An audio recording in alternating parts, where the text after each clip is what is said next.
Hi, I'm the Scrub and you're here for one reason. Horticulture. That's what we've been reduced to. Plants have turned into monsters. Great! There better be a good reason as to why we're going through...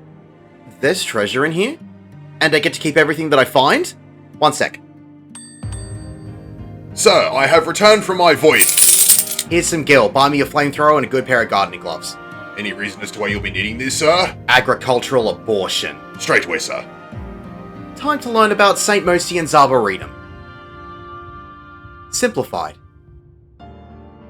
Follow the path to grab the first group and turn left to go over the bridge. A few corpicores will spawn in. Pick these up and head to the wall while you come to a trio of blooming ochoos. Kill everything. Watch out for the small circular AoE from the Morbol called Awful Breath, as if you get hit with it, it will inflict you with a small case of "Oh my god, just f***ing kill me." After you've killed a few mobs, the wall will break and another Morbol will appear from behind it. You can kill the Morbol here, or you can bring it with you to the next pack. Proceed across the lily pads and 6 corpicores will spawn from the water. Kill everything and another lily pad will rise out from the water to connect the paths. First boss time. Why is it always Morballs? Vine Probe is a cleaving tank buster, so don't stand with a tank. Burfester is a room-wide AoE. The Rose Garden will move to the middle of the room and summon several smaller, untargetable versions of itself. All the smaller adds in the boss will perform conal AoEs. The small adds will not move, but the boss's conal AoE will move in a clockwise or anti-clockwise direction. Just pay attention to which way it is turning to avoid its breath. The AoEs from the smaller adds will just cause poison, while the AoE from the boss will cause poison, slow, and paralysis. When the mechanic is finished, the adds will return to the boss. The boss will summon 3 targetable balloons into the fight. These must be defeated or they will explode and have the potential to wipe the party if you're under-geared. From here, the boss will repeat mechanics until it's defeated. Head out of the boss room and pick up the tortoise and the crawlers. Go down the stairs to the 3 ants. You can stop here and kill everything while avoiding the tortoise's AoE stomp. However, if you're confident enough, you can continue down the path pulling everything to the honeycomb wall. When you start attacking the wall, more mobs will spawn in. Kill everything and defeat the honeycomb to break the wall. Head through the hive and pull everything to the next honeycomb wall. Again, more mobs will spawn in when you attack the wall, and even more mobs will spawn in when you get the wall to 50% health. Kill everything and defeat the wall for it to break. Watch out for the Orn Hornets that spawn in after you attack the wall, as these mobs can cast Final Sting, which will hit you for 70% of the maximum health of whoever it is targeting. The cast is stunnable, but it is easier to burn it down quickly. Second boss time. A bunch of untargetable adds will spawn in and roam around the outside of the arena. They will periodically target random party members with Sharp Spindle. Stinger Cell is a straight line AoE cleaving tank buster, so don't stand with a tank. Pheromone Leak is a room-wide AoE. The Queen will move to the middle of the arena and cast a Veil. This will bring the 4 adds into the middle of the room and they will tether themselves to the Queen. This will give her 2 different stone skin shields and a damage up while throwing out a raid wide. Every few seconds, the Queen will gain another damage up and perform another raid wide. As soon as you defeat the 4 adds, the shields and all damage ups are removed and the boss returns to normal. 8 adds will then be spawned around the edge of the arena. The boss will then cast Ally. This will cause the outside adds to line up in 2 groups of 4. All the adds will fire straight line AoEs through the center of the arena. The easiest way to avoid this is to get on the edge of the arena in the middle between both sets of adds. If you're still in the middle of the arena and you don't have decent gear, it can one-shot you. When the move goes off, the adds will return to their positions on the outside. The boss and adds will repeat mechanics until the Queen has been defeated. Walk forward until you get to the honey slide and dip into the next part of the dungeon. Head up the small set of stairs and around the corner, pulling everything in front of the next wall. Kill everything and the wall will break. Pull the bear and 3 extra adds to the end of the tree bridge. I would recommend stopping here and killing everything, as if you go a little further, you will spawn in 2 extra bears at the top of the next staircase. Continue across the final tree bridge to where the 3 trees are. Kill everything while avoiding all the AoEs and the wall will break. If you are feeling confident, you can do the entire final part in one massive pull, all the way from the wall breaking to here. Head up the stairs and it's final boss time. Deracinator is a tank buster. Atropine Spore is a big donut AoE. Get close to the boss to dodge this mechanic. The boss will then cast the move Soul Vacuum, which is a room-wide AoE. After this, a few seedlings will drop from the sky. They will wander around the arena and come to a stop in a specific place. They will have a medium-sized AoE around them that will periodically explode with a 30-second stack of magic vulnerability if you're standing in it. Avoid these AoEs as much as you can. Front Fatale will have a giant red eye on the boss. Look away from the boss or your character will become seduced and walk into a seedling AoE and stay there for several seconds. 2 players will get medium-sized point-blank AoEs around them called Petal. They don't really hurt unless you have several magic vuln stacks. The boss will cast another Soul Vacuum and cause more seedlings to drop from the sky. They will cover a significant portion of the arena as the boss moves into the center. It will cast Soul Vacuum again and the seedlings will disappear. From here, the boss will repeat mechanics until it's defeated. Congratulations, you have beaten St. Mocianne's Arboretum.